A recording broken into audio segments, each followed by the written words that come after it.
When you know that you are queer, but your favorite drink is beer, that's gayish. You can bottom without stopping, but you can't stand going shopping, that's gayish. Oh, gayish, you're probably gayish. Well, life's just too short for narrow stereotypes, so it's gayish. We're also gayish. It's Gayish with Mike and Kyle. Hello, everyone in the podcast universe. This is Gayish. The podcast that's so cooked, it might as well be chopped.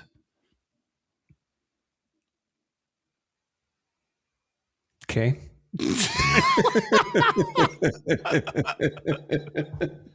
don't know what that means, Kyle. Is this some Gen Z bullshit? Yes, Gen Z bullshit for sure. Great. I don't get it. I'm Mike Johnson. I'm Kyle Getz. And we're here to bridge the gap between sexuality and actuality. And today, what the fuck did that mean, Kyle? You know, I think cooked is a bad thing, and I think chopped is a bad thing too. I think they're both bad things. I just don't know if I got the degree of badness in the right order, or if it should have been you're so chopped you're cooked. I see. You know? I don't see. I'm lying to you. Jesus. Yeah, we're going to talk about massages. We're going to talk about massages today. Yeah, it's French. It's French for dirty stuff. You're giving away your history already.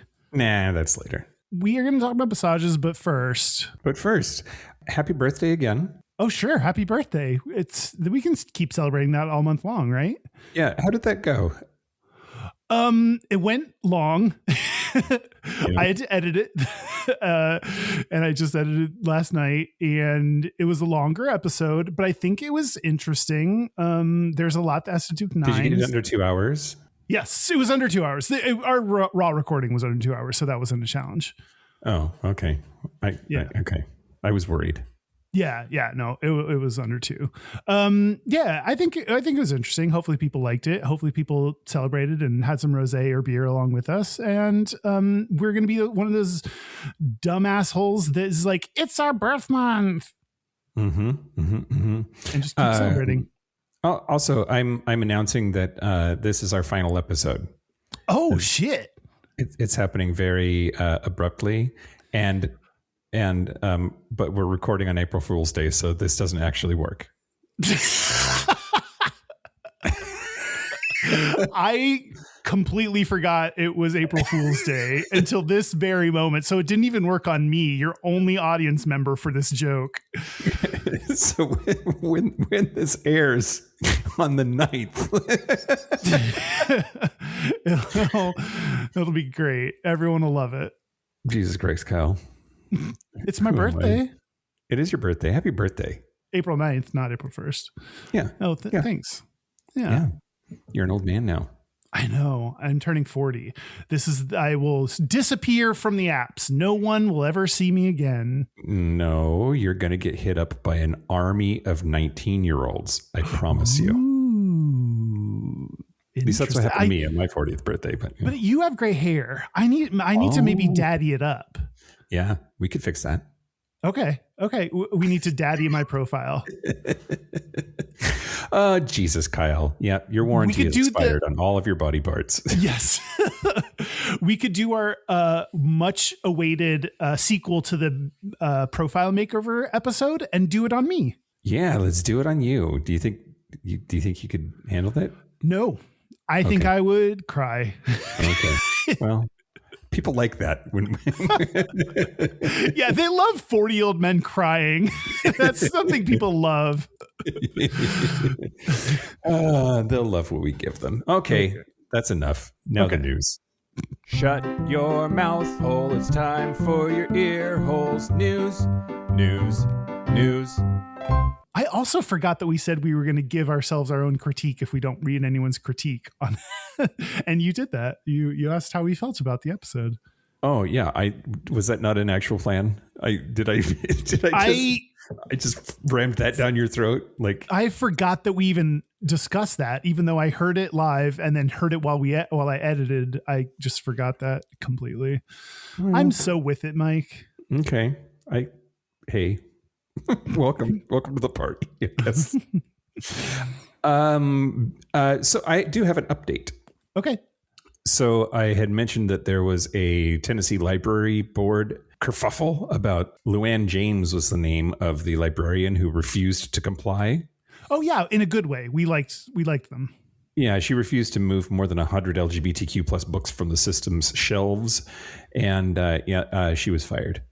Oh fuck! I mean, it makes sense because that's what you would expect if someone doesn't do their job. But good try.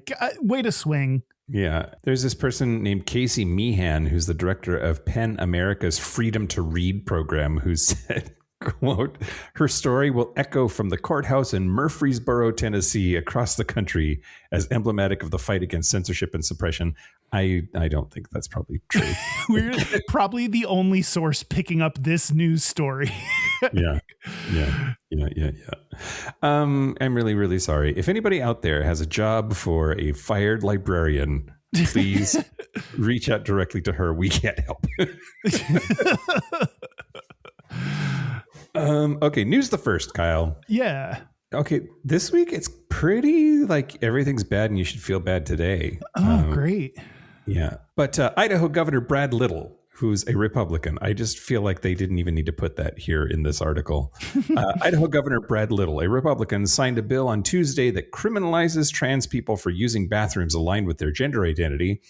And it is one of the nation's most sweeping restrictions on public accommodations. And it is like, it's intense. So he signed it today. No, on Trans Day of Visibility. Fucking great, Brad. Oh, good work. Thanks for that. And the law makes it a crime to knowingly and willfully enter a restroom or changing facility that does not align with one's sex assigned at birth in a government building or place of public accommodation. The first offense is punishable by up to a year in jail, and Holy a second crap. conviction within 5 years is a felony. A year of jail for going? I thought there was going to be a fine. This is a lot. Okay. I know I said this back in another news story and I forget which one, but it's problematic thinking, but also there's going to be some real beautiful women walking into the men's restroom and you're going to be like, what the fuck is that woman doing here? And there are also going to be some beefy, jacked, muscly dudes that walk into the women's restroom and you're going to be like, why does that dude here? Like, it just is not all gender has to present in that way, but it's just, it's not going to work. Yeah, it gets really complicated really fast, right? Like trans people don't owe us passing. Their Right. transness and their gender expression is valid no matter what their appearance is. And I also don't want to put like pressure on people who just want to fucking use the bathroom. Yeah. And if you happen to like really pass and you decide via malicious compliance to start pissing in a bathroom that these assholes would not believe that you actually belong in, do it en masse. I think that's like, I think that's the only like way that their ridiculousness gets actually like surfaced is if those jacked dudes go into the ladies' room and then people realize like, oh, that's not what we actually wanted. Not what we wanted. No. And what always happens is then cis people get targeted because they don't conform to gender stereotypes. Short-haired women get targeted as being like, you're trans. It's like, no, I'm just a lesbian. Like, fuck off. I still can go to this bathroom. Yeah. Maybe just let people pee. Just let people pee in peace. Of course, that's not what they want, Kyle. They just want trans people to not exist. And so they'll make it as hard as possible for them to exist until, I don't know, Jesus or something. Okay, news the second, Kyle. This is weighing very heavily on my heart. The U.S. Supreme Court yesterday on Trans Day of Visibility also struck down Colorado's conversion therapy ban. Oh, wow. Yeah. The decision elevates abstract free speech doctrine over a growing body of medical evidence and leaves LGBTQ plus youth more exposed to a practice doctors have long described as harmful. It wasn't close. It was an 8-1 ruling. Only Justice Ketanji Brown Jackson dissented. And basically, they said that, banning conversion therapy infringes on free speech. And so you can't not allow people to participate in conversion therapy. Do you think when you're the one dissenting person, you're like looking around for someone else to maybe vote so you don't have to write the dissenting opinion, and then you're the only one and you're like, fuck, I have homework now. Jesus, that fucking sucks. I guess it's on me. It's like those party games when there's ever any kind of voting, and like you could just tell the person who's like not going to put their hand up first. Yeah. Yep. This fucking sucks. Although, is it for people over 18 or under 18? 18 or over or under 18? At all. Anybody. Just at all. Anybody. Okay. Because I don't know, if you're a grown ass adult and you're like, I want to be converted, I don't know. I think you can do that if you really want to. I think you're ridiculous and deluded, but I guess I'm fine with you doing it. But people like children are often forced to do this by their parents, and that's fucked up. Yep. And this is also, I think, Kyle, it's really upsetting. So like, first, the kids are going to die. That's like a thing that we know. That's absolutely true. Like, kids will be put into conversion therapy by their dickbag, fuckface, asshole parents who want them to not be icky and gay. And those kids will be more prone to depression and suicide. That is just the facts. Yep. That's what the studies tell us, and why major medical organizations say that this is not a reputable practice. And then there's this weird space that I don't think that we have a lot of law around, or that we haven't really like chiseled away at yet because of things like social media. And it's just, how far does free speech go? Does your First Amendment right in the United States to say whatever crazy thing you want, in the words of the Legally Blonde chick, Elle Woods, right? Mm-hmm. But what if what you are saying legitimately harms someone else? Should you have the right to say it? And I don't know. I mean, we've decided that oftentimes, no, if it harms people, you're not allowed to say it. And this is why you can't scream fire in a crowded theater. Like, you're not allowed to do things that put people in danger in the name of free speech. Yeah. So this seems odd.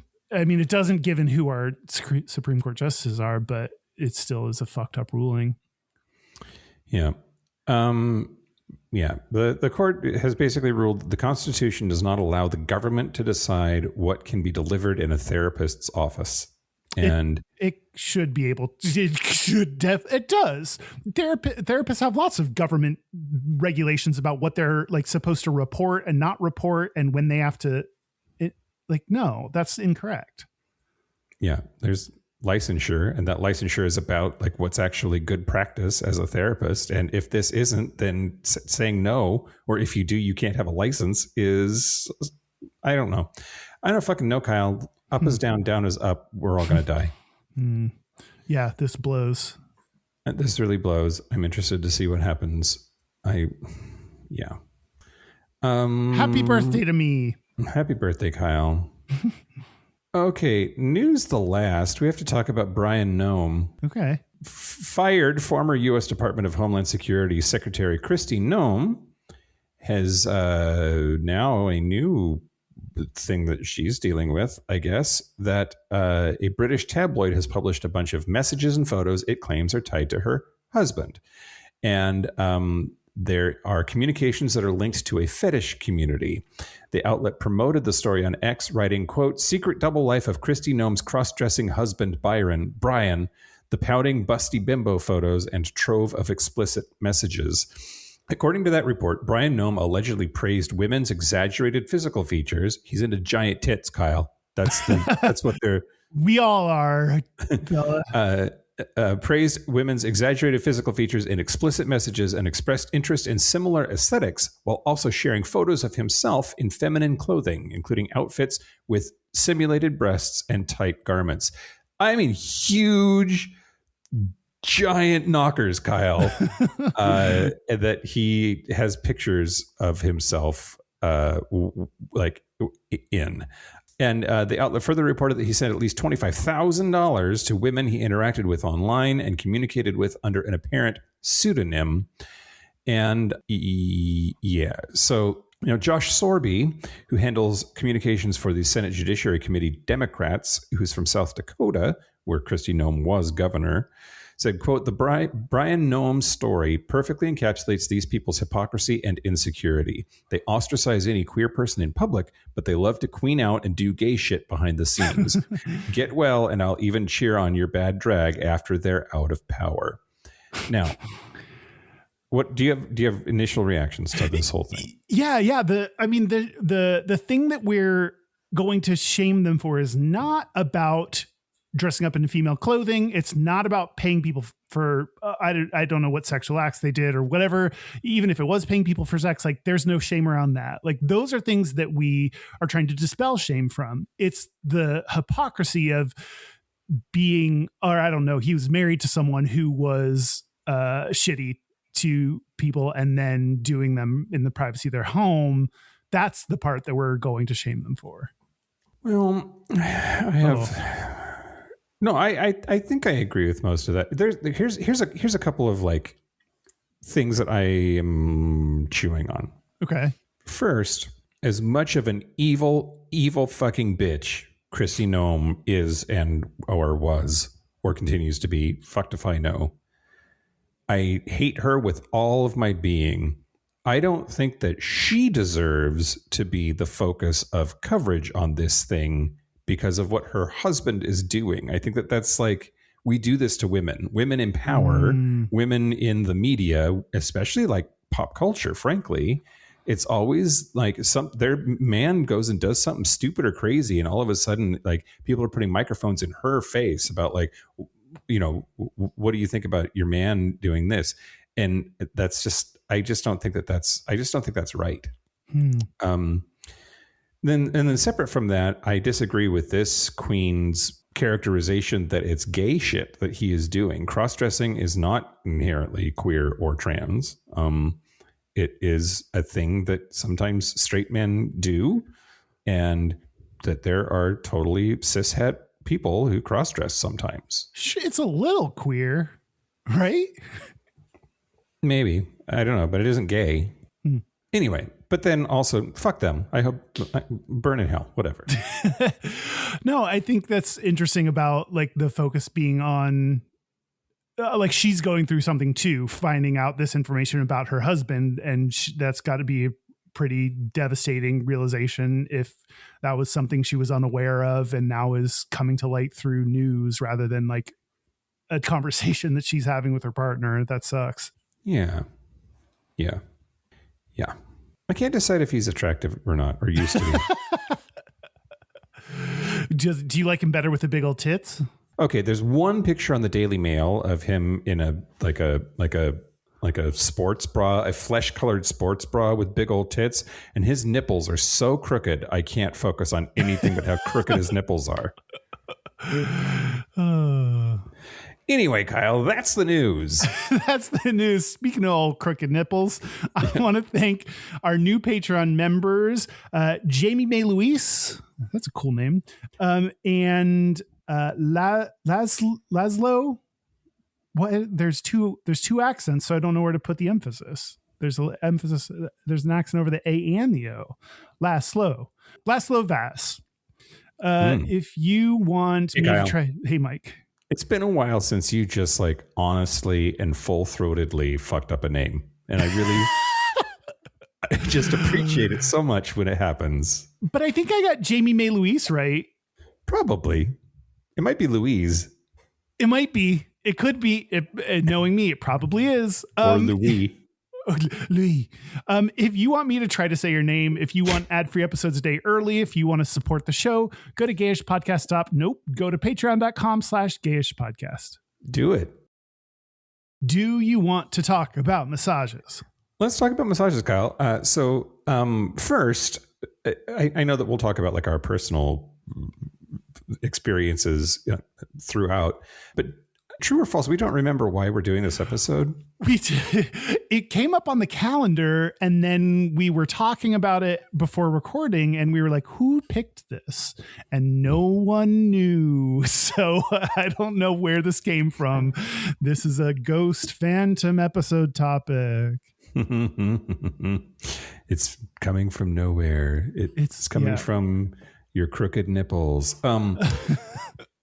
Well, so massages it's interesting because I think there's something like, because it's people touching each other, it's automatically kind of sexy, and that makes it kind of automatically gay or something like, but let's break that down. Yes. There's like some inherent gayness and sex assumptions that come along with massages that I hope we get into. Yep. Okay, I'm going to talk to you about the history of massage, Kyle. Okay. Oxford evolutionary psychologist Robin Dunbar did a bunch of research that shows that social grooming in primates, so bonobos, chimps, that grooming social, meaning like picking dirt off of them and picking fleas off of them, combing them, picking, right, clean that, but that triggers the brain's endorphin system, and that grooming reduces heart rate, lowers stress hormones, and can literally make a primate fall asleep. And then she was looking at this idea that humans evolved beyond grooming because our social groups got too large for one-on-one touch. You can only groom one friend at a time. And so that's why a whole bunch of things evolved. So it's laughter, singing, dancing, storytelling. All of these things trigger the same parts of the brain that we see light up when other primates are just grooming each other. And so you're saying the word grooming so much, and I know you don't mean that grooming, but it's difficult. Okay, I'm focused. Okay. It has multiple meanings, Kyle. It does. And saying your friends all love to groom each other sounds very odd, but I get it. Okay. So grooming makes us happy. Grooming other people makes us happy, but we can't do it to everyone. So we got to sing to a bunch of people all at once. More or less. Yeah. Well, it's just that this theory is that is how it evolved. That other primates all do this grooming thing, and that humans do when they're babies, which is weird, but they grow out of it. But we are more social, have bigger brains, and our social units are different in a way that she believes that laughter, singing, dancing, and storytelling all like evolved from these same mechanisms that we see in other primates. Among the things that she believes evolved from those same mechanisms is massage. That massage is a social bonding mechanism that everything else humans do to connect evolved from the same grooming behavior that we see. And massage is definitely one of those things, that it lights up the same pleasure centers of the brain. And so the history of grooming starts with other primates is the point. Now, the oldest visual evidence of massage, when do you think is the first like drawing that we see of massaging happen? Egyptians. Exactly right. In 2330 BC, in the tomb of Akhmanthor, also called the Tomb of the Physician in Saqqara, Egypt, there's a bunch of wall paintings that depict two men having work done on their feet and hands, which that seems gay. Why? Is two dudes getting a mani-pedi together? No, Mike, we're here to break the stereotypes. Dudes can get mani-pedis and it's not gay. All right. Well, there's some disagreement on whether they're getting mani-pedis or whether they're having their hands and feet massaged by the attendants in these pictures, and whether it's early reflexology or not. Do you know reflexology? I don't. It's the idea that your hands and your feet have pressure points that are directly associated with other parts of your body. Like, I don't know it, but it's like your heart is here and your dick and balls are over here, and massaging them affects the health of those parts as they are mapped out. Yeah. And this is some people say that this is reflexology that you can see on the wall of this Egyptian tomb. I think the problem with that is that we didn't celebrate how right I was enough. That it was the Egyptians? That it was Egyptians. Yeah. I don't ever get it right. Well, okay, Kyle, after 400 and something episodes, it's always the Egyptians, the Romans, or the Victorians. You're right? taking away the credit that I should be getting for guessing it right. The oldest written reference comes from the Greeks. Good guess. China, the Chinese. The Huangdi Neijing, which I'm sure I nailed, it references massage in 30 different chapters. And there's also India. They have the Ayurvedic tradition, and they say that massage is an important medical practice all the way back to 3000 BC. The actual word for massage, musu'u or mushu'u, first appears in Sumerian and Akkadian texts around 2000 BC in Mesopotamia. The Greeks getting naked and oiling each other up, just dudes hanging out. That's totally a thing that the Greeks did. Don't they have bathhouses that were just like dudes bathing together?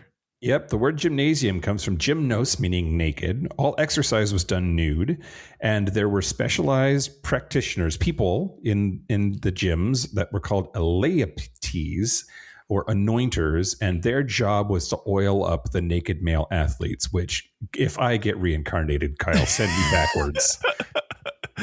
That seems like almost as good a job as the guy who's supposed to be like receive the cum of the victor when you're the Viking or whatever. Right. That's who I want to come back as.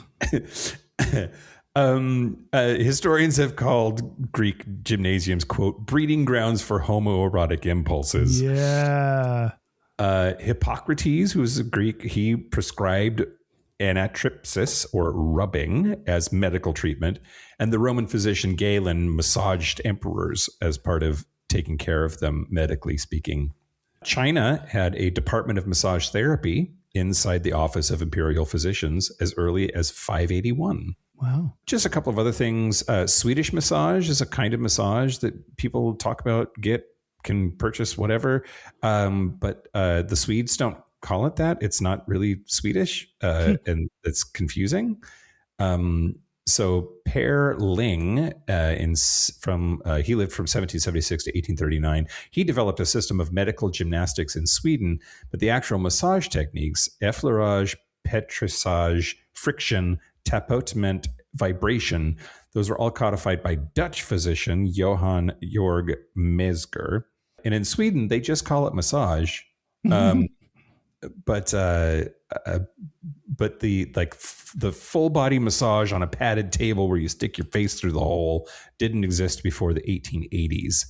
And it originated from the rest cure for neurasthenia. And that's what the Victorians called debilitating melancholy. That's what I have. What do I have? Neurasthenia? I have neurasthenia, Mike. I'm going to tell my therapist now. You just need massage. I just need a massage.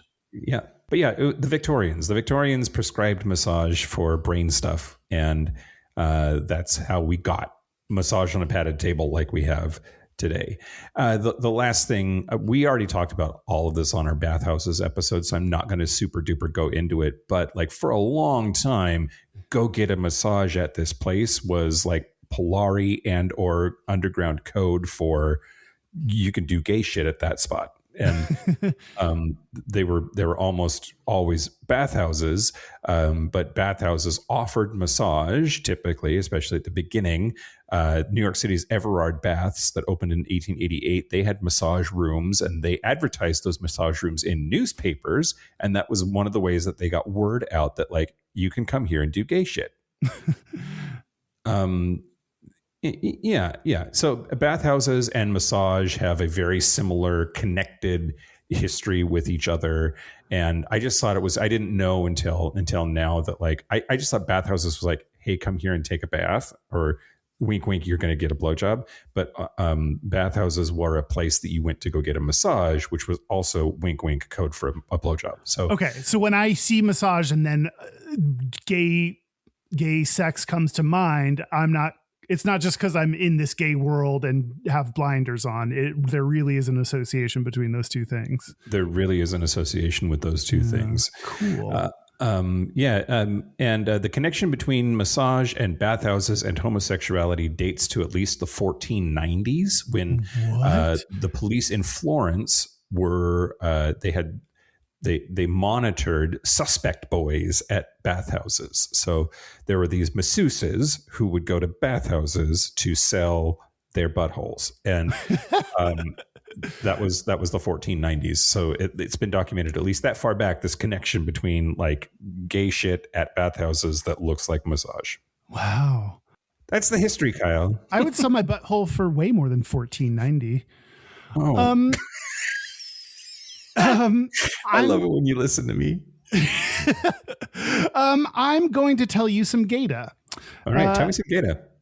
This is Gata from a variety of places. The first thing, just a simple little tidbit from the American Association of Massage Therapy, who I do not vouch for. I just wrote down what the internet told me. They say that over 80% of massage therapists are female. Interesting. We're going to talk a little bit more about the gender bias in massage therapists. Later. I won't throw up my theory now. Then wait for like another 30 minutes before you throw out your theory. Okay, great. Oh God, 30 more minutes. Jesus. Maybe 20. I don't know how fast this episode's going to go. Okay. Look, we did an extra long episode for our 9th birthday. If this ends up being 45 minutes and we're out, fucking deal with it, everybody. You're fine with it. You got extra before. Now take whatever we give you, fuckers. Okay. Zippia, our favorite website that gives stats on people's jobs and demographics. Their estimates come from, quote, a database of 30 million profiles. Our massage therapist estimates are verified against BLS. What is that? I have no idea. Census and current. You're proving my theory, Kyle. If you want to sound super credible, invent an acronym and just throw it out there with just whip your dick out and say an acronym, and just if anybody asks what it means, they will feel so dumb because it sounded so official, so they probably won't ask. Yep. I think that's what they're vouching on with this. Are verified against BLS, census, and current job opening data for accuracy. Zippia's data science team, that's also words that they're trying to use to make them sound fancy. Their data science team found the following key facts. We have a data science team, Kyle. Do we? Who? Yeah. Is it me? Yeah, it's you. Oh, no. Non-accredited, non-approved, but very fun and funky. Found the following key facts about massage therapists after extensive research and analysis. They found that the average massage therapist age is what? 28. 40. You. Okay. That's my age. So, I'm by the law of math, I am a therapist. The ethnicity, 60.5% were white, which is just a couple percentage points higher than the national average, according to the census. Hispanic and Latino is at 17%, which is just a few percentage points lower than the national average. Asian people is 11%, which is almost double the national average of 6%. And Black people is 6.1%, which is about half of the national average of 12%. So Asian people are far overrepresented. Black people are far underrepresented in massage therapy. Okay. I wrote down why and meant to come back and answer that question with something insightful. Do you want to make some guesses that aren't racist? I fear my ability to achieve that goal. So I fear that I don't have insight that is the thoughtful, provoking insight warranted that question warrants. If I had to guess, the big outliers there are Black people. Yeah. And I would bet that because of money, more people seek out massage that are affluent, and affluence and whiteness are correlated. And that Black people, through a many, many, many, many years of oppression have they don't want to put their hands on white people. That they're either white people don't want to be massaged by black people, or black people don't want to massage white people. But that's like, I mean, we've only been drinking out of the same water fountains for 70 years, Kyle. Like, and I think there's this thing of once a community and a certain, like a minority group starts to get jobs, they get their friends' jobs and those friends' jobs. So if Asian people start growing as a population for whatever reason that are represented, then it makes sense that it snowballs into this thing that it becomes far overrepresented. Just like we see that with gay jobs too, where like you find you tell your gay friends to be a flight attendant, and now every flight attendant is gay. Mm-hmm. Yeah. Let's see. In 2022, women earned 90% of what men earned as a massage therapist. That is according to nationally, that number is at 83.6%. So they fare. It's, obviously still not 100%. They should be making 100% of what men make. It's less shitty for women in massage. It's less shitty for women in massage, yes. Which is so interesting that for a female-dominated profession, they still make less than what a man would make. That was just wild to me. Sorry, women. I wonder if there are professions where women make more than men that don't involve like sex work or stripping or like, surely there have to be, like, hair colorist. I don't know. The last data point that is what everyone wants to know: 13% of massage therapists are LGBT. The national average, according to Gallup, is 9.3%. So LGBT people are overrepresented. And why do you think that is? I have some info on this, but why do you think that is, Mike? Gay. You nailed it. Actually, that's all. I just wrote the word "gay" underneath. I don't know. I like my. You told me to hold my theory for later, so I'm going to hold my theory for later. Oh, okay. It's related. Okay. Yeah, we'll talk about that later. So according to the study, Concealable Stigma and Occupational Segregation Towards a Theory of Gay and Lesbian Occupations, which you may remember from either previous episodes where I've referred to that study or the book where I talked about this study. I've talked about the study a bunch. And here might go again. It was published in the Administrative Science Quarterly in 2015. The occupations with the highest joint proportion of gay and lesbian workers are: first, psychologists. It's interesting that those are the gayest and most lesbian jobs as psychologists. I think that checks out. I don't know why that checks out, but that checks out. There's something about like therapy that I think scrutinizing yourself or others and understanding them emotionally and diagnosing them. Like, I think we've been trained to do that as gay people. Like, we've had to come to an understanding of ourselves independently because no one else would fucking help us do it. We had to learn for ourselves who we were and how we fit into the world. And I think maybe we're more attuned to be able to do that for others. I think being in the closet is exhausting, but you learn to really, really read people because they are dangerous. And so you like are more in tune to other humans and their behavior and where their crazy is. Okay. Well, I'll come back to that in like 1 second. Put a butt plug in that. I haven't said that for a while. Number 2 top gay and lesbian job is training and development specialist and manager, which that's what I do, sort of. Yeah, I was going to say that's kind of you. Number 3 is social and community service manager. We care about that. Makes sense. We care about the community. 4 is technical writer. 5 is occupational therapist. And 6 is massage therapist. So we are talking about the number 6 gayest job. Okay. Hey, Kyle. Hey, Mike. I am 47 years old and I do not know what an occupational therapist is.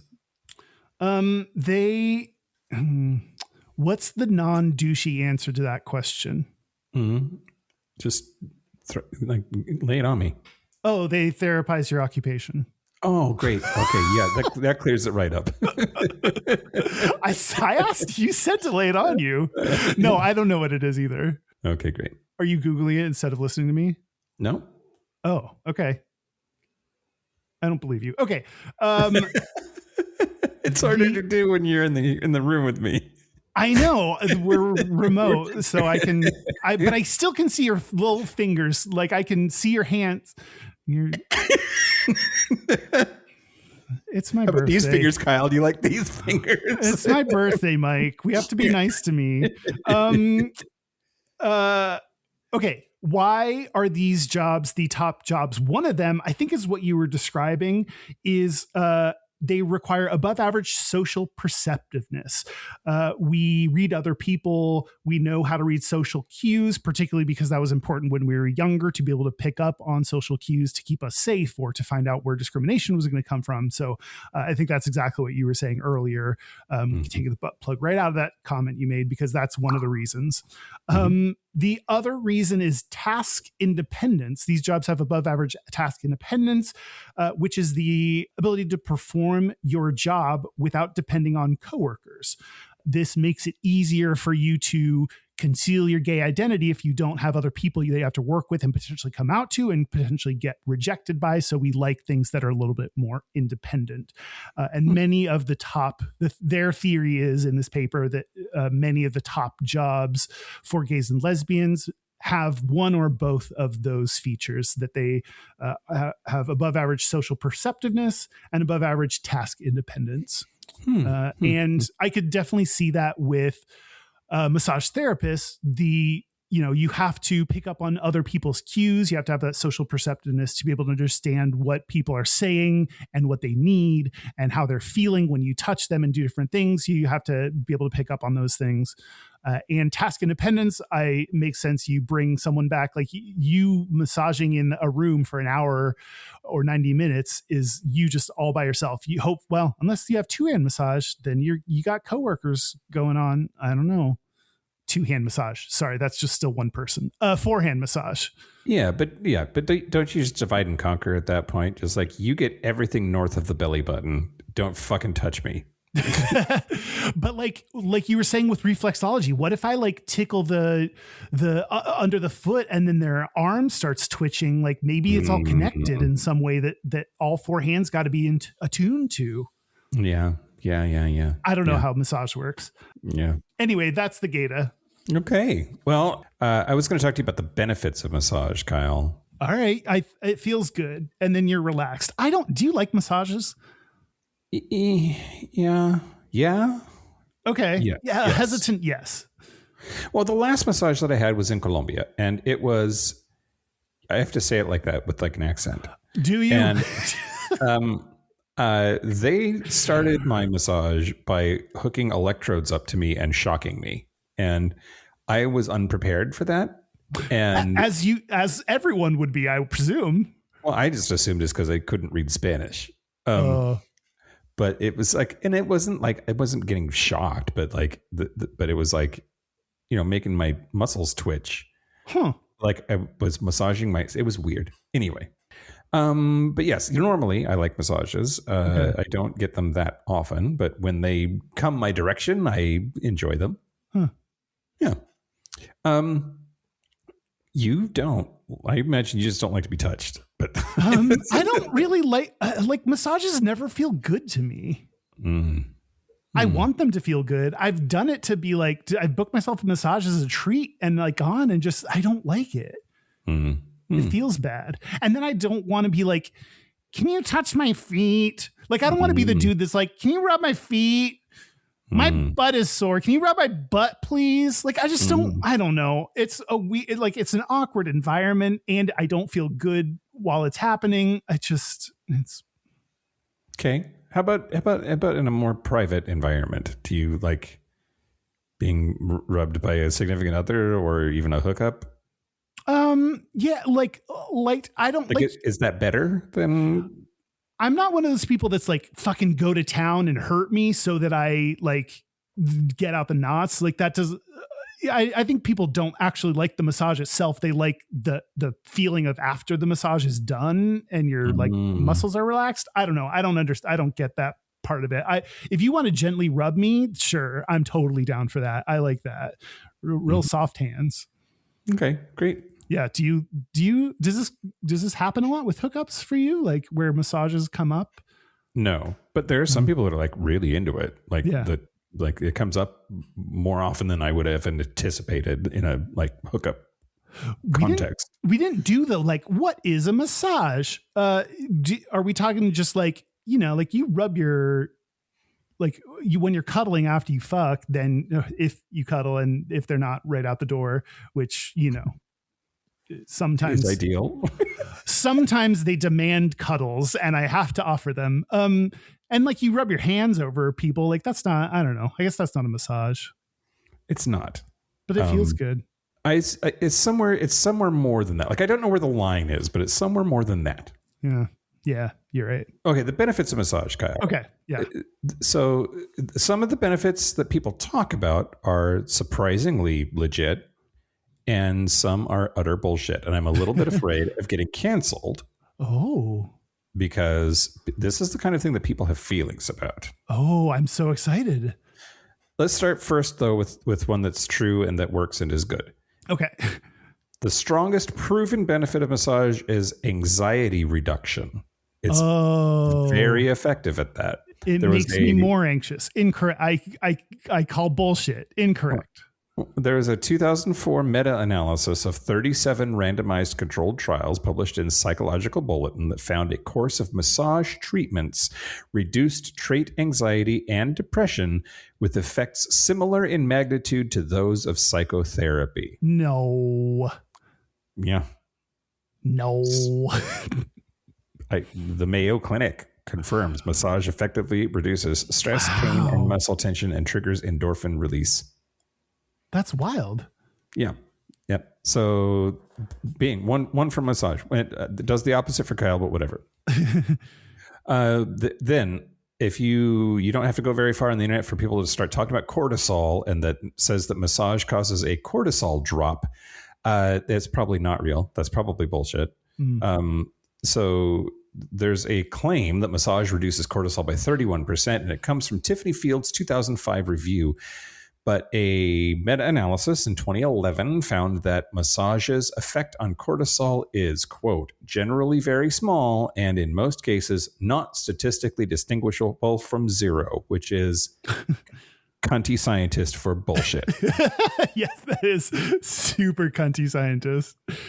So it works for anxiety and depression, does not reduce cortisol. And now there was a UCLA study that found that moderate pressure massage increases oxytocin, but another study found that that's inconsistent across studies. So also apparently light touch massage works nearly as well as deep massage for a lot of outcomes. Oh, so I can get my little gentle fancy boy massage. Yep. Okay. Yep. Okay, here's the one that might get me canceled, Kyle. Okay. Massages release toxins. That is complete bullshit. And the idea of toxins is bullshit in the first place. And there's so many like millennial, Gen Z, Gen Alpha, TikTok, gotta release the toxins, put goji berries in your fucking smoothie or whatever the fuck. In your enema. Paint your feet with the black shit that sucks the toxins out. It is all bullshit. There is no such thing as toxins. There is no medicine that supports any theory based on toxins. Your liver takes care of toxins. That's where they live in your body. You pee them out when it's done metabolizing them. Toxins aren't real. Not massage, not any fucking potion you make, no like charm bracelet that you wear. Toxins aren't real. They're not real. I got to scrape out the toxins from my gut biome. Okay. Well, people feel very strongly about this, Kyle, and this is I'm serious. I expect hate about this one. But you were right. So they can fuck off, right? I guess. Fuck your feelings? I don't know. Yeah, I don't know. Yeah. It's just, yeah. There's another claim that's similar, that lactic acid is in your muscles and that rubbing them can release the lactic acid. But first of all, lactic acid isn't a toxin.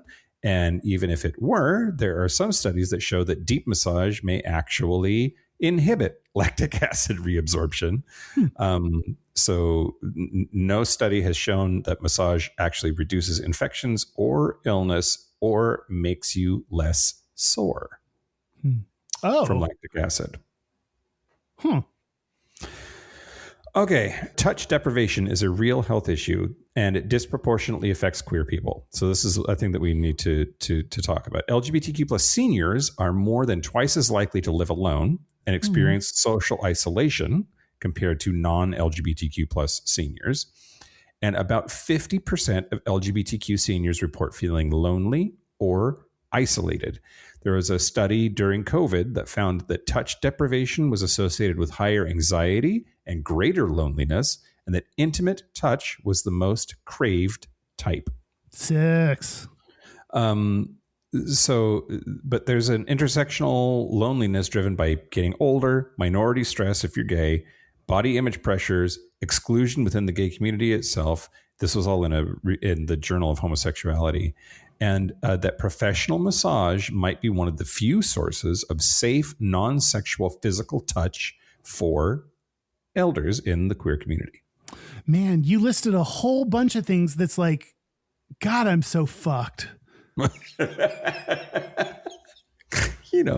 not? Oh God. Kyle. Will you hug me when I'm in my 70s? Absolutely not. You're causing my senior touch deprivation. Yeah, well. It's your fault, Mike. If we're still doing the show, maybe. Okay. If we're still doing the show when you're 70, Kyle, Jesus Christ. Oh my God, can you imagine? Took out my dentures so I could give the slap and blowjob. Dentures. We should do an episode on dentures, Kyle. We should. Have you ever gotten a gummy blowjob? Nope. I'm sure they feel good. I would think so. Sometimes I wear my retainers when I'm giving a blowjob because they feel better than my teeth.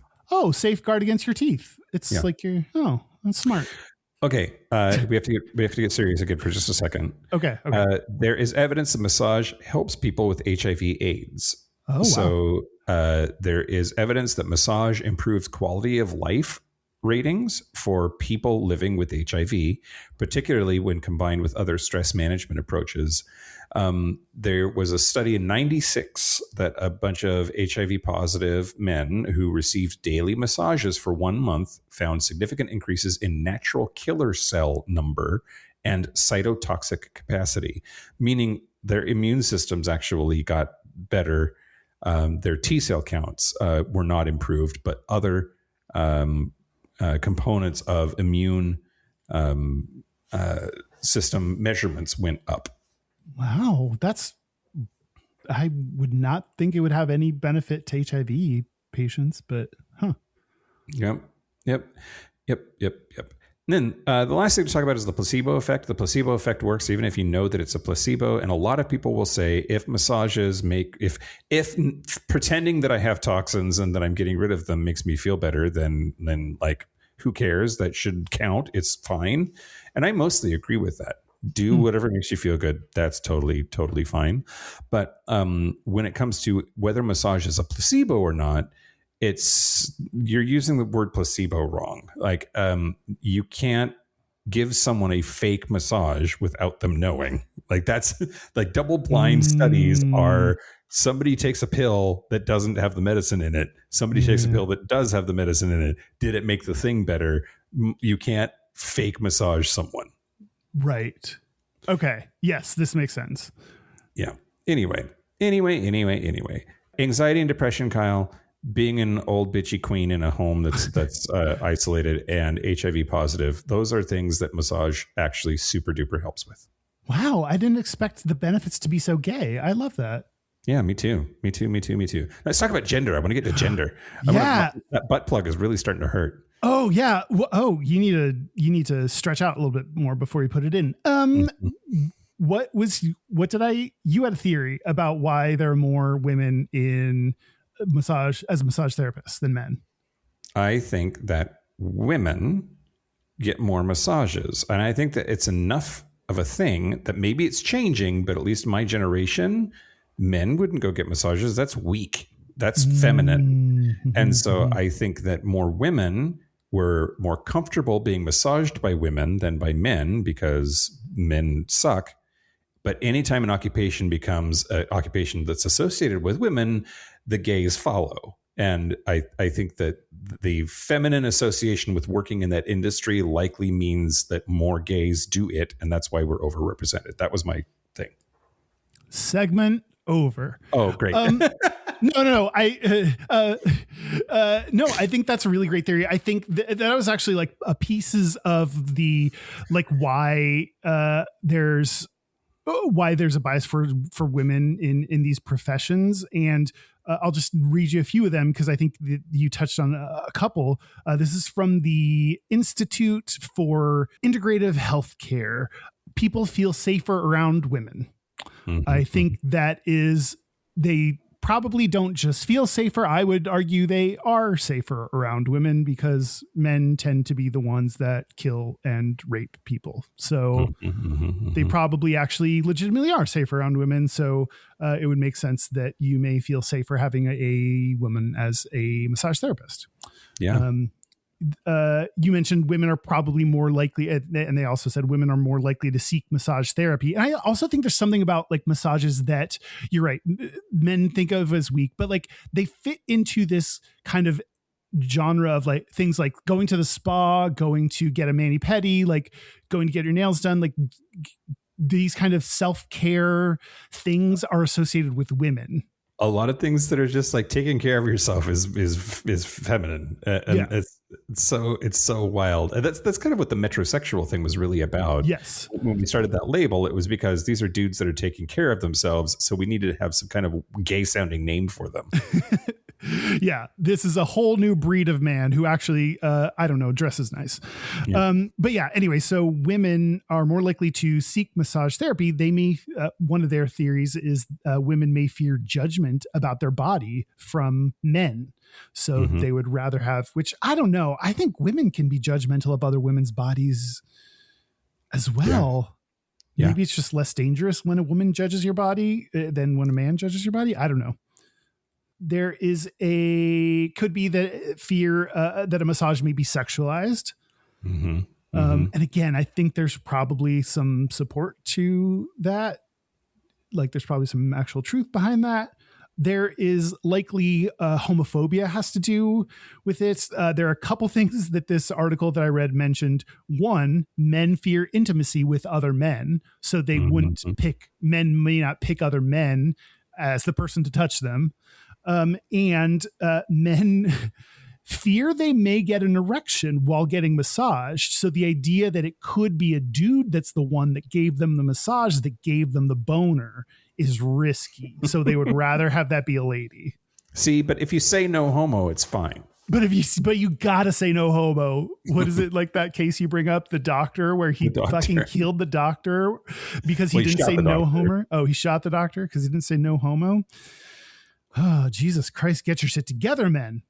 And lastly, women are expected to be more nurturing. So women, people might expect that women would take care of you better, treat you better, do better with the massage. It gave a few ideas on how men can overcome these objections. One is to focus on the medical massages, which I think that this is kind of like how to market to men in a different, nicer package. But it's like, rather than relaxation, focus on body work within a medical framework to try to attract clients. So I think, what you focus on in your marketing message, like the extreme of this is when you advertise to dudes, it's got to be loud and an army dude, and it's like cool and hip. But I don't know. So this is just a little bit of a spin on like, how do you market to dudes and focus on like the tactical advantages, the medical advantages, rather than something that's fun and relaxing. More explosions? I don't know. More explosions, dude. There is communication, so men can communicate clear professional boundaries before the start of the massage to help alleviate any misconceptions that there may be something sexual about the treatment, or that may be a place that it goes. There was an interesting quote. According to Art Riggs, certified massage therapist and advanced certified rolfer with over 15 years of teaching experience. I'm sure that means something to someone, and it didn't to me. Art said, quote, "It's especially important for men to establish boundaries when working with clients because it's easier for a man to be subject to accusations of sexual harassment or perceived sexual advances than a woman. For this reason, men must be particularly careful when working on clients, especially female clients, so as not to be misinterpreted." Which I felt weird about the way that was phrased, because it was like men are so often misinterpreted about their sexual advances, and it's like they just make more sexual advances, like they're not. Yeah, or maybe like just don't only be a massage therapist if you're hot. Fair. Like I would like a woman, or I want Brutus. Like what? Yeah, exactly. I'll take Brutus if he's around, but otherwise I want a woman. Yeah. And lastly, they encourage men to emphasize your skills. So focus on skills that you bring rather than your gender. If other people are doing like booking clients for you, like receptionists, try to educate them on the skills that you offer and educate them on the benefits of, booking people in ways that align with their skills rather than aligning with gender. So you got to kind of advocate for yourself and your skills. Yeah. Yeah. No, that makes sense. Before we decided to do massages, before someone who knows decided to do massages for us as the topic, I didn't even think about this kind of bias. And it's interesting when it goes in the other way and it benefits women.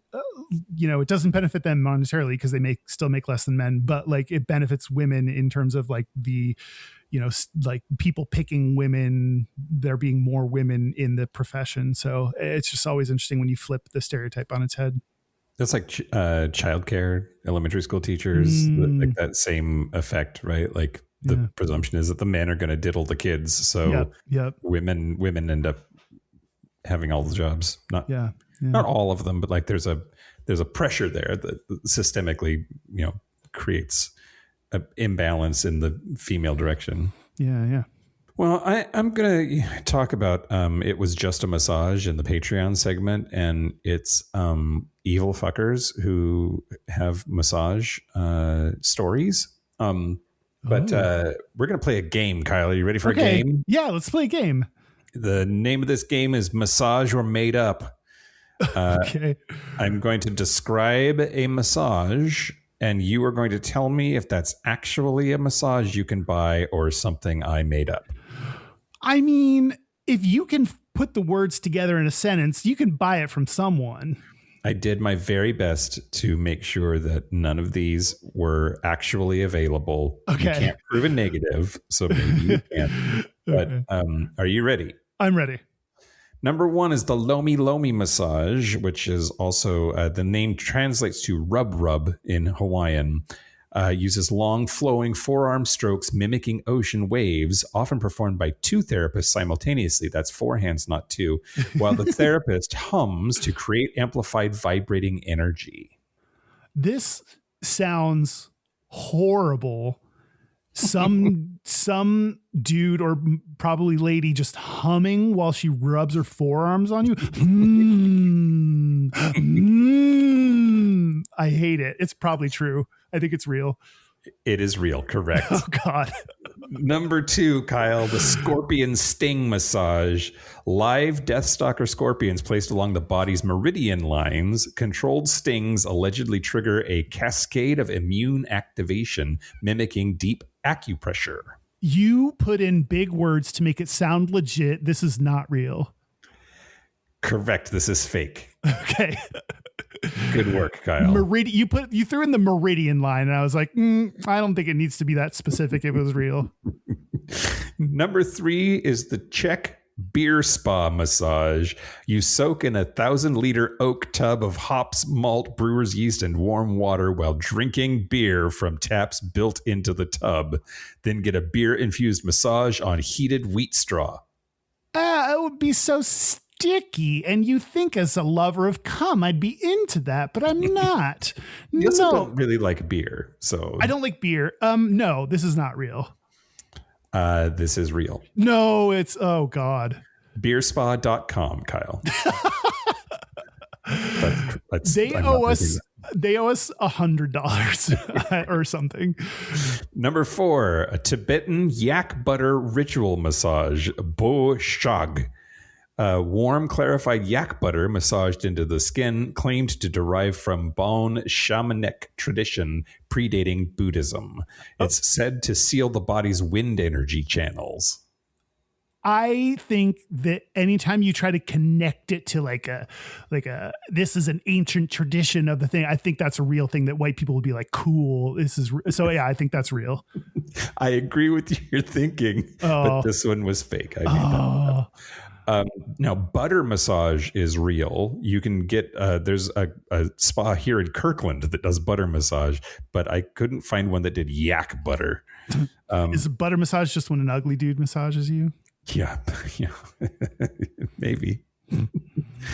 Oh God, that's awesome. Number 5, tok sen or hammer massage. A practitioner uses a small wooden hammer and a wedge made from tamarind tree wood to rhythmically hammer along your body's energy lines. I was against it at first when you introduced the idea of a hammer into this massage because I didn't love that, but I got convinced by the end. Yes, it's real. Yes, it's real. It's from the Lana region of northern Thailand. The Lana Del Rey region? Yep. Okay. Number 6, bone broth thermal immersion massage. A 30-minute soak in warm grass-fed beef bone broth at exactly 104 degrees, then a full body massage while the broth dries into a thin film on your skin. Ew. Cook me up like a stew and call it a day. I paid you money for that. No, that's not real. Correct. That's fake. Number 7, a SCOBY living culture body massage. A fresh SCOBY, the rubbery living mat from kombucha brewing, laid directly on the skin and pressed in slow strokes to seed the skin microbiome with beneficial bacteria. I hate this and think it's real. Is it because we ate the SCOBY at the D&D retreat? Yes. No, that's fake. I made it up because of the SCOBY at the D&D retreat. Okay, fair. Number 8 is the Thai face slapping massage. A real practitioner repeatedly slaps you in the face as an anti-aging treatment. It's $350 for 15 minutes. Okay, this is the ridiculous one that is actually true, and you threw in there because you thought I'd think it was fake. This is real. This is real. There's only 10 licensed face slappers in the entire world, and one of them is named Madam Breast Slapper. The other is probably a real housewife. There's also a butt punching treatment that you can get. The fuck? Number 9, Huo Liao, which is Chinese fire massage. A cloth soaked in alcohol is placed on your body and set on fire, burning for up to a minute before being smothered with a wet towel. No, I hope not. No. That one's real. Oh, God, that sounds so dangerous. A Chinese hospital markets it specifically to burn off fat. And in Tibet, they have a nearly identical procedure called fire dragon therapy. Burning off fat does not mean with fire. Right. Well, I agree, but whatever. Whatever. Last but not least, Kyle, number 10, glacial erratic stone massage. Unpolished glacier stones still coated with ice age mineral silt that come from a specific moraine field in Jotunheimen, Norway. This sounds I'm going to say yes. That one's fake. I made it up. Oh, man, that was a good one. Thanks. You got 5 out of 10, Kyle. Oh, I did bad. You did bad.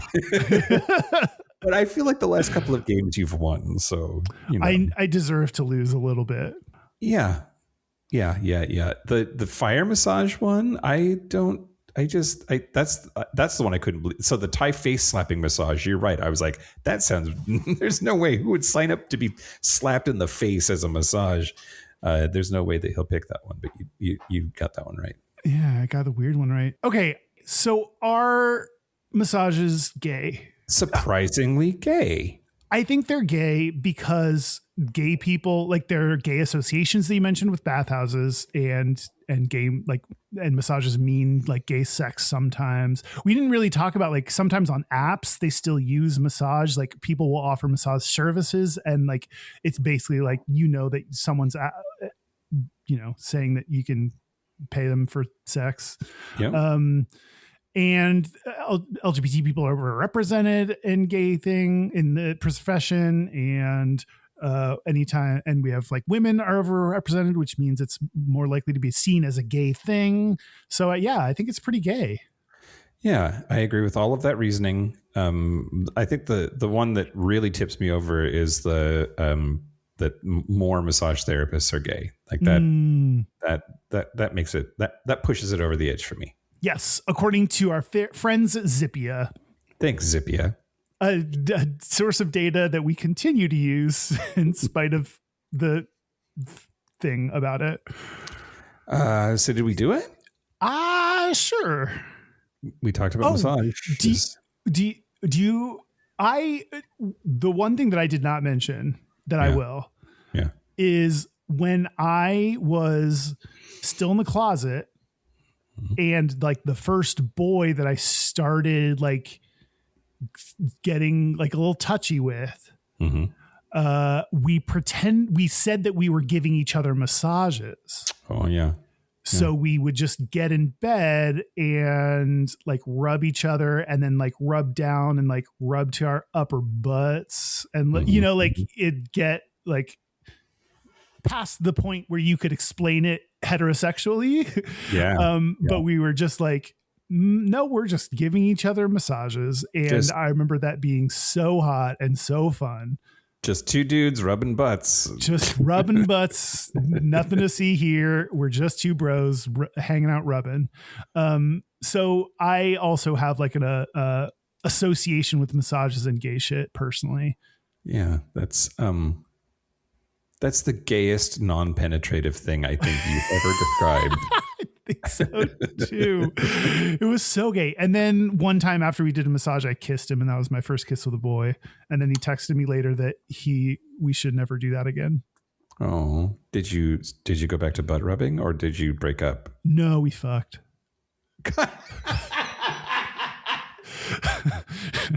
Great. Yeah. Oh, well, on that note, should we take a break? Yeah, let's take a break. Break. This is the part where Mike and Kyle take a break. Are we back? We're back. We're back. Hey, Mike. Hey, Kyle. Did you know before doing this episode that a masseur is a male massage therapist and a masseuse is a female massage therapist? I did not know that. Oh, really? You're so smart, though. I did not realize that either. Yeah, masseur is male, masseuse is female. Interesting, because I would definitely like masseur. I would have assumed was a man, but masseuse I would have thought was like non-binary, gender neutral. Gender neutral. Yeah. Yeah, I don't know. That's what I learned when doing this episode, and I just like felt dumb and assumed everyone already knew this information that I did not. But there you go. There's your little language tidbit of the day. If getting a hand job is a handy, okay. If you're the one that gives it, are you the hander? Yeah, it's my favorite book from Orson Scott Card, Hander's Game. Great. we need to stop doing this episode very soon. We're gonna do our Gayest and Straightest, but first our website is gayishpodcast.com. We are on social media at Gayish Podcast. You can find links to our Discord server, our Facebook group, or other ways to be involved in the community at gayishpodcast.com/contact. Our hotline, you can send us text messages or leave us voicemails, especially if it is your gayest and straightest. It's 5855-GAYISH. That's 585-542-9474. Standard rates apply. Our email is gayishpodcast@gmail.com. And our physical mailing address is Post Office Box 19882, Seattle, Washington, 98109. And let's do it. Let's do it. I'll go. My gayest is that I went to get a haircut. That is actually not my gayest, even though it's pretty gay to get a haircut in preparation for my birthday, so I can be at my most powerful. But the gayest was my hairdresser gave me a cute little. It was like this mini size of like hair putty product that I took home. So like it was not only a gift of hair products, but also like adorable fun size. My straightest is belching, because when I felt like it was when I in my head was like, oh, you just belched. Yeah, I did not burp. I belched. I was like, that's straight. Yeah. When you've reached that next level. Yeah. That was my peak male of the week. You've graduated. Yep. What about you? Well, let's see. The gayest thing about me this week was just like yesterday afternoon, I was like, I'll just whip up a loaf of bread. It's no big deal. And then I did. I just feel super gay that I could just like make things. Yeah. Your sourdough bread that we had at dinner was really good. Oh, good. Yeah. I had another slice because it was so tasty. I will keep that under advisement. Yeah. Sourdough's funny because you got to keep the little bubble of churning and like goop alive on your countertop or in your refrigerator. So, you know, it's a little extra. It's a little extra work. Oh, okay. Yeah. Well, I worked it. And then the straightest thing about me this week is renting an RV. What? Oh, for your mom's birthday? Yeah, we're gonna go to mom's birthday in an RV, and so yeah, just like I don't know, something about a big ass vehicle feels just very straight. Yeah, for sure. Did you have to go to an RV lot to do this? Well, yeah, I have to go pick it up tomorrow afternoon. But it's at a big ass lot. Yeah. We have a listener's Gayest and Straightest from this person from Simon Srirachi. From Simon Srirachi. Oh, we know that bitch. A masseuse. A masseur. Yes, masseur. Great. Hi guys, this is Simon Srirachi, and I have a Gayest and Straightest of the week. Senator Lady Graham was spotted at Disney World waving around a pink fairy bubble wand, and apparently embarrassed after all the coverage about it, decided to post a bunch of pics of him shooting guns. So I think that might be the first, his gayest of the week, and the second, his straightest of the week. All right. And then for all of the other fans of Lady Graham, who probably know about his ladybugs, other people might not. And as your resident escort, I feel an obligation to plug that. Google away, have a laugh. There you go. Have a good week, guys. Oh, thanks, Simon, for calling someone else's gayest and straightest. I love the idea of calling in someone else's gayest and straightest. I think people should do that more often. Like, look, I was just pretty gay this week, but my mom had a real gay week. And I agree.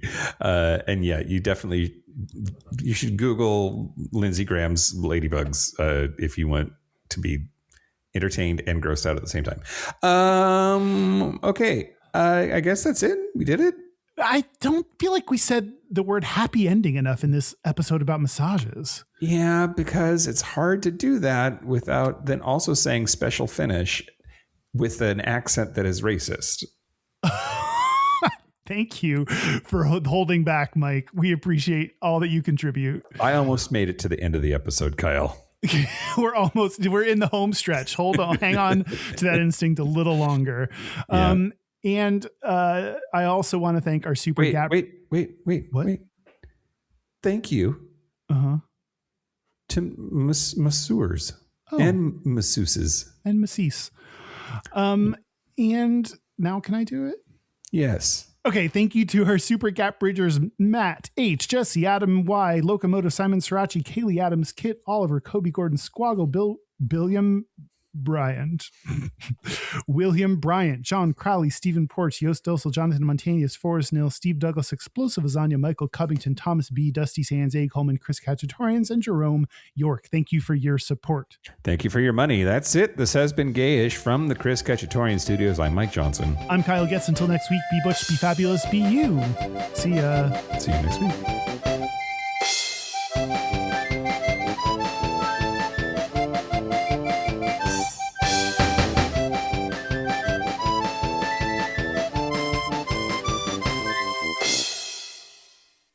So there's a. Ooh, I'm a professional podcaster.